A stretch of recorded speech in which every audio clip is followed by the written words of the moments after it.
Some news out west is the California Fair Pay to Play Act was passed, and basically what that act does is it allows student athletes to market their name, image, and likeness for profit. Now, they can get paid, basically. Now, it doesn't go into effect until 2023, but it does have some interesting implications.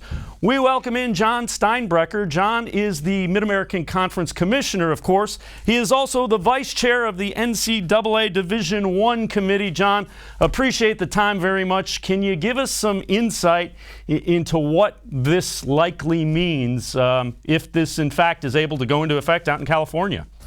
Well, the short answer is we don't know yet what it means. One of the challenges here is we have a national organization that goes across 50 states, that being the NCAA. Here we have an individual state that has imposed on top of it some regulation that would only apply to students at universities in that state. Makes it tough to have national rules in terms of that. At the present time, we know there are at least, I believe it's 5 or 6 other states that have talked about they will initiate legislative proceedings along similar legislative paths, and there are probably 8 or 9 other states that are talking about it. So where it's all headed is likely the courts, largely to argue the merits on a procedural basis, and then at some point in time, and we're already having these conversations, get to the merit of it. And that's around the issue of name, image, and likeness. And to cut to the chase, what that really is about is the right of publicity, which is not a federal right. If you go to the U.S. Constitution, you wouldn't find it in there anywhere. But if you go to various state constitutions or laws, you will find it enunciated in a number of places there. And so we're going to have, and we're having a national conversation on that. And what does that mean? How does that fit within the collegiate experience and our definition of amateurism, which to date has been largely upheld in the courts? And so I think what we'll see is a lot of this being decided in part by the courts. I think a lot of it will be decided in part by this membership as we continue to have a conversation in this area.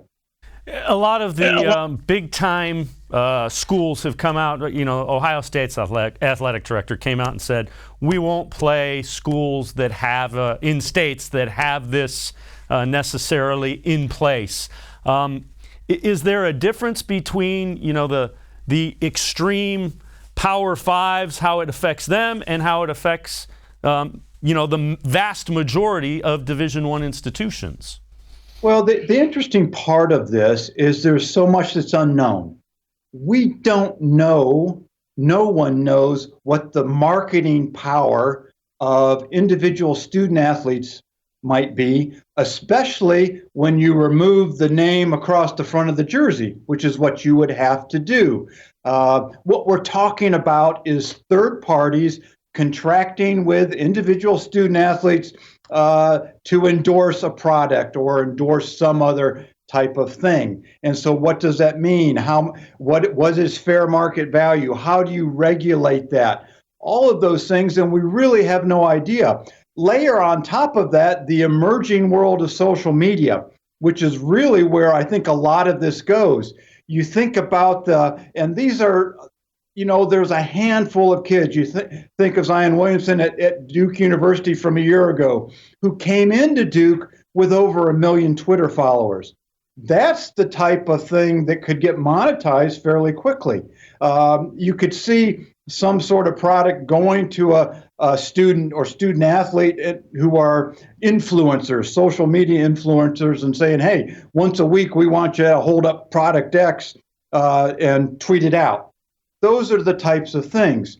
And then the other part of it, and this is really where it gets more complicated, is how do you keep from having what I'll call artificial markets from being established? Somebody says, we're in a competitive industry, and you try to have a level playing field. Now, all of a sudden at School X, they have a bunch of boosters that say, we're going to make sure all of our offensive or defensive linemen have deals that ensure them X amount on the side. Well, at school Y, which is their big rival, they're going to try and outdo that. So all of a sudden, we get beyond what would be typical market value. How do you regulate that? And does that become, today, that would just be called corruption. In the future, I don't know what that's called and how you manage that, because we do have some interest in having a level playing field. That's why you have rules. And so, is there a way we can come up with a set of regulations that can facilitate some of that? I don't know. Right now, on the outside looking in, I would say the rules as we currently have them don't necessarily permit it under NCAA regulation. Will we change that or not? There's an NCAA working group that's been working since last spring, early summer on it. I expect we'll have an initial report from them sometime in October, but this is not an issue that's going to be solved overnight. At the end of the day, you hear people talk about, well, they can do this for Olympic athletes. Why can't we do this for college athletes? Here's the big difference. England's not recruiting against France for soccer players or football players, are they?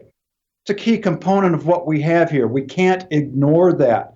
And so we have to take it in light of that and see if we can't manage a system that comes out that is appropriate and fair and allows us to have fair and reasonable competition. While at the same time, and I would also, I think this is the first point we ought to always go back to.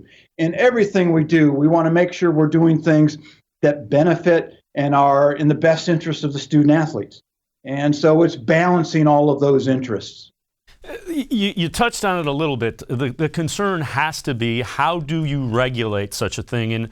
And you mentioned, the boosters.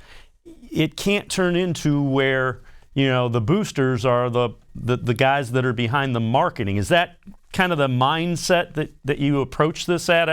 Otherwise, it becomes kind of the Wild West, and the boosters are running the recruiting process.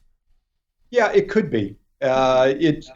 That's where it starts to get complicated very quickly. And then are we dealing with the issue of, it's not only mom and dad and uncle and grandma and grandpa who aren't happy that their son or daughter wasn't playing. It's the person who signed an endorsement deal with that student athlete. Why didn't you play him last game? We need that person on the court. Now, you know what? That's too bad. That's just part and parcel of it. But that's what you end up getting into, those types of complexities.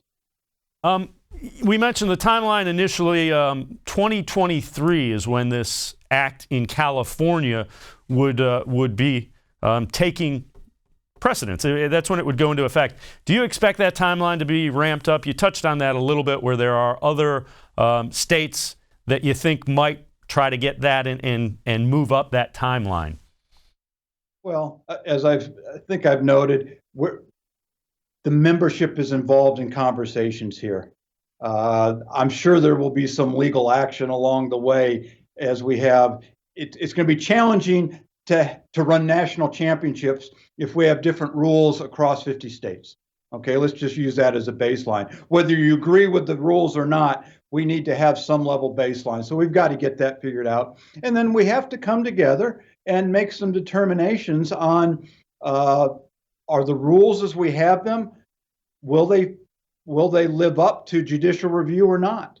And if they do, that's one thing. If they don't, then we need to figure out what exactly is that standard that we need to make.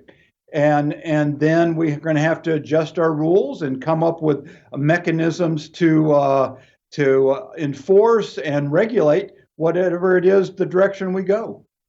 How different is it for a Mid-American Conference football program? Because football and basketball is where I imagine this will be the largest. How big of a difference is what you're talking about for a Mid-American Conference school as opposed to take Ohio State or Oklahoma or one of those type of schools? Well, you know what? Obviously, if you're looking for someone to endorse products, you're looking for somebody with some sort of notoriety, high recognition value. Certainly, in every member institution community, whether it's in the Mid-American Conference, the Mountain West, the Big Ten, the Pac-12, et cetera, you're going to have student athletes that fit that. Depending on what's going on with your team or program, they may have recognition beyond that community into the region and even nationally. And so all of those get layered on and would have some impact on what is the potential value someone may have. Again, we don't know for sure what value. I would speculate that most individual student athletes probably don't have a lot of individual marketing value. Time will tell, perhaps, if that is a correct assessment or not. We may see one of these days.